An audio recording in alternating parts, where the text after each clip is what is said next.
So, Mark, as a team leader, you were a team leader for many years. What's your go-to close? I love it. So let's role play this, Jessica, and you be the agent, right? Remember Okay. where we are in the process. So we've already had the needs analysis. We've gotten to know each other. We're building that relationship. And at some point in this conversation, I'm going to ask you the following. So here we go. So Jessica, just so I understand better, on a scale of 1 to 10, 1 being you're never going to make a change in your business, and 10, I need to get the paperwork out of my desk so you can sign up today. If 7 weren't an option, where would you rate yourself? I'd probably say I'm a 9, Mark. Great. Cut script. So here's the point. If you can nail that first script, all we're doing is gauging the interest level of the recruit. Jessica, do you say it any differently? If I really feel confident about where I'm at, I won't give them that opportunity. I'll just simply say, are we ready to get started? And I like doing that first because if I already have them closed, I don't want to mess it up. Why give them the option to really think about it or give it a number? So I like to close them first. And if they say, I'm not ready yet, I'll jump into that script and I use it every day. I love that. So this is really important. And this is kind of the science behind the close that you're describing, right? It's not a go-to script I use every time either. If you're in great relationship and they're leaning in and they're saying things like, boy, this would really help my business, that's when I'm going to go to so let's get started today. Where can I get the paperwork out? Let's, make it fun.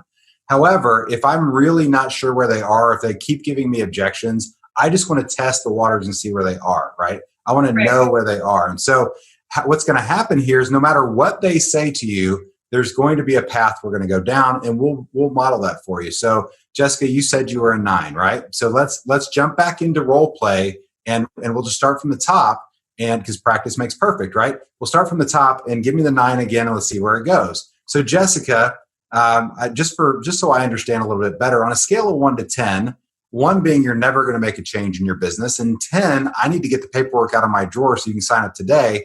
If 7 weren't an option, how would you rate yourself?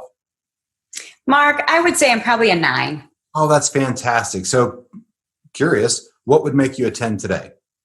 Well, I really love my broker and I'm really busy and I'm a little bit worried about losing momentum with a change right now. I completely understand. Cut script. All right. So in that moment, we're going to get to objection handling and isolating later. But in that moment, we know exactly where we need to go. Now, by the way, 9 is almost always a 10 at some point. It's about how you engage in the relationship from that point on that matters in terms of how fast someone joins or doesn't join. So would you agree, disagree, Jessica? I do. And usually it's not usually all those things stacked. And yet those are the main objections you're going to get. And so when you're prepared for them, you don't have any fear in handling the conversation. It's a true conversation. And that's why you really need to get a role play partner. And every day you should practice. You got to dust off the rust and get ready to go. Because when you're empowered like that, you have a lot of confidence. And confidence comes out in the conversation. That's right. And here's the thing. Over 17 years for you, 19 years for me, you're going to get the same objections over and over and over again, and they never change. So if you can nail the basic objection handlers, you're going to do great. So Jessica, do you have any other scripts you'd like to use? There's so many, and it depends on really where they're coming from or what they might be holding them back.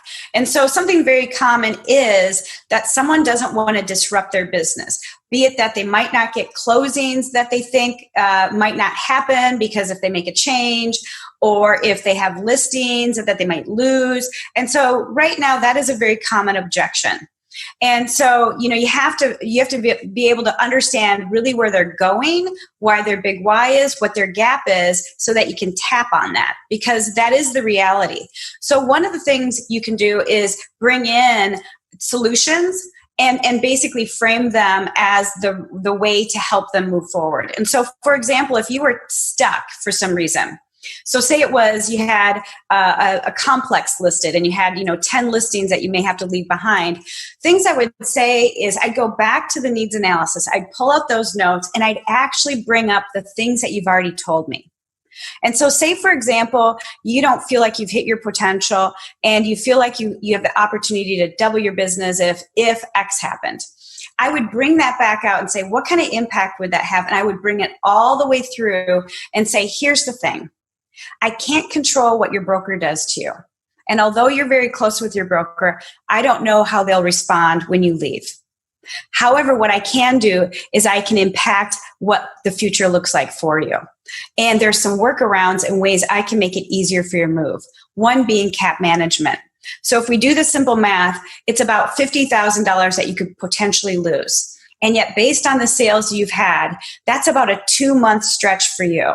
So one of the ways I can ensure that you have a wonderful beginning with Keller Williams is to cap manage you and actually give you your first 6 months at 100% less royalty, so that regardless of how your broker responds to you making a positive change, you have a positive future.